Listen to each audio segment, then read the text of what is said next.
こんにちは。今回は前回から引き続きなんですが、今回は現金とか収入とか物価とかの説明になります。まず日本の物価というか、それ以前に、日本での現金は円っていう通貨単位になります。まあそれで当然硬貨と紙幣があります。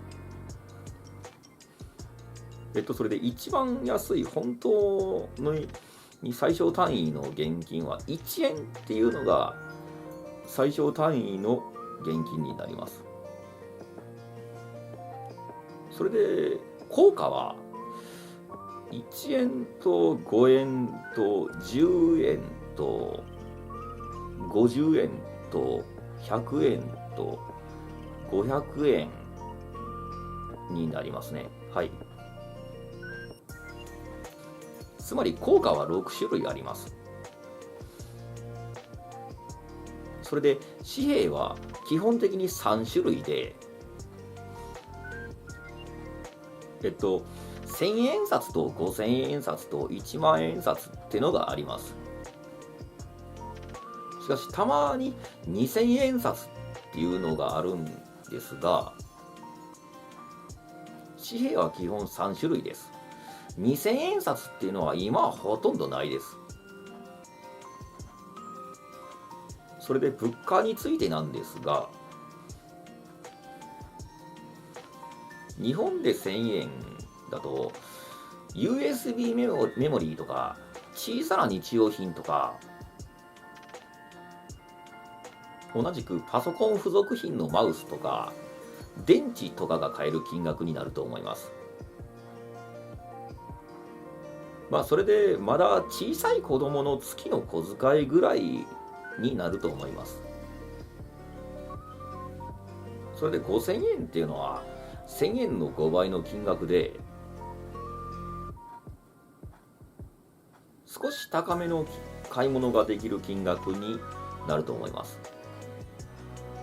まあ、5000円だとパソコンの中古モニターとかが購入できる金額になると思います。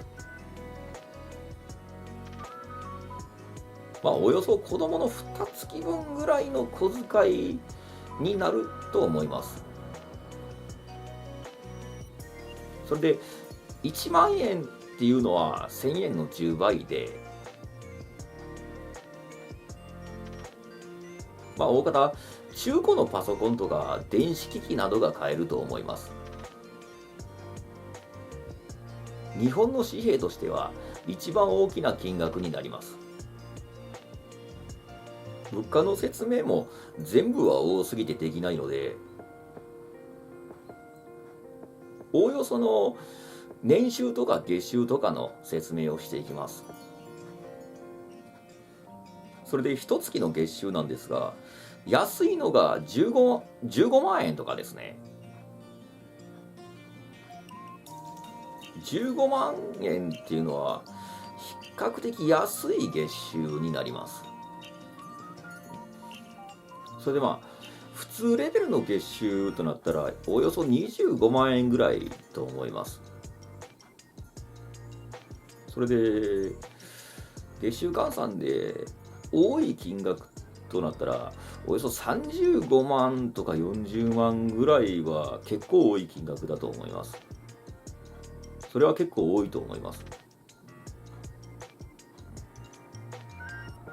それでさらに月収50万円とかそういう人もいることはいるけど、そんなにはいないと思います。結構多いけどそんなにはいないです多分。はい。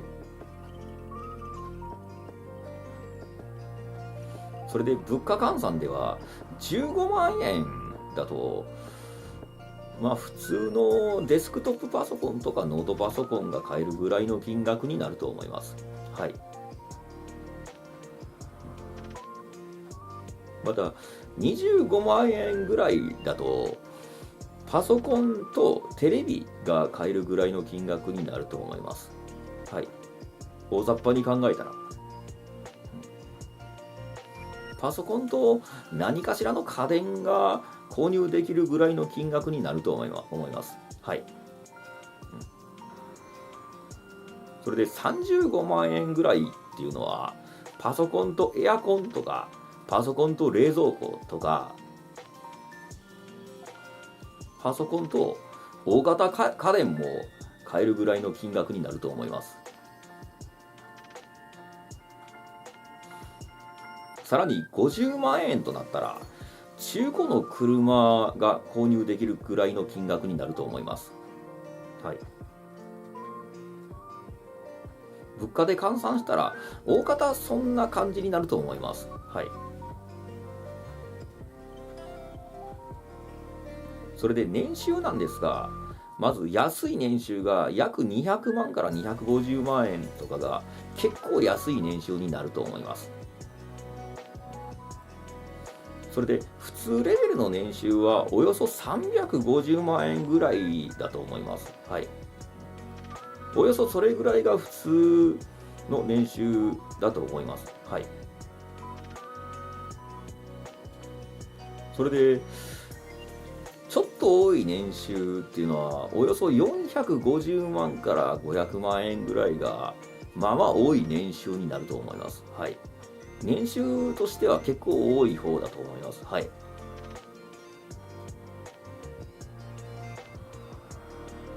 それで年収で希少なんですが、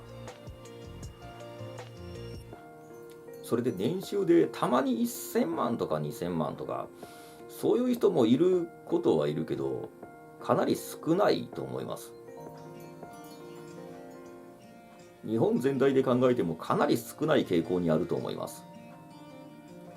医者とか弁護士とか企業幹部とか、そういったレベルの人でも、全員が1000万とか2000万とかの年収ではないと思います。多分。そしてさらに、年収が1億円とか、そういった人もいるけど、そんなのは日本全体で言っても 0.1% 以下ぐらいだと思います。はい。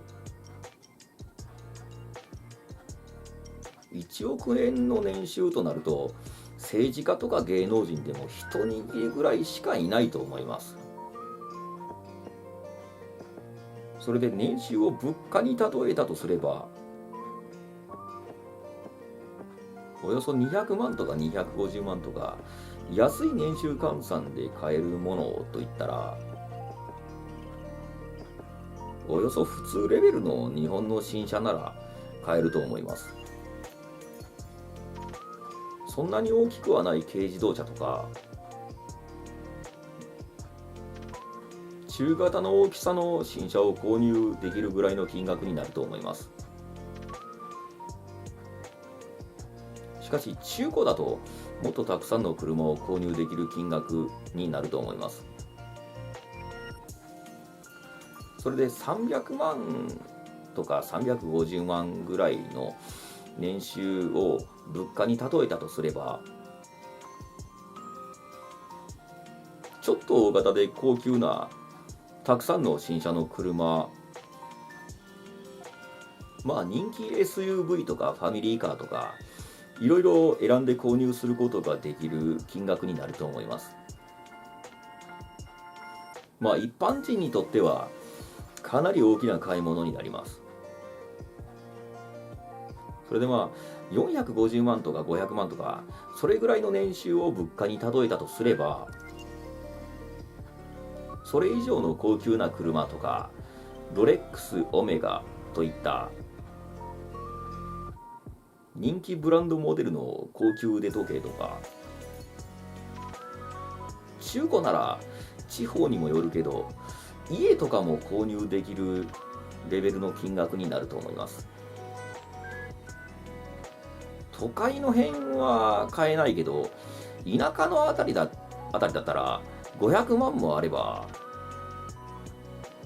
中古の物件とかも購入できるぐらいの金額になると思います。今現在私は兵庫県の姫路ってところに住んでるけど、姫路なら中古の物件も購入できると思います。また1000万とか2000万っていうのは都会のあたり以外なら、中古以外でも土地とか家とかの購入金額に相当します。それで1億円っていうのは土地とか家とかを買わなかったら、一人の人が一生生活できる金額に相当すると思います。一人だけの人なら一生涯それぐらいの金額になると思います。はい。それでは今回はここで以上とします。次は簡単な法律とか学校とか社会問題とかについてになります。それではまた。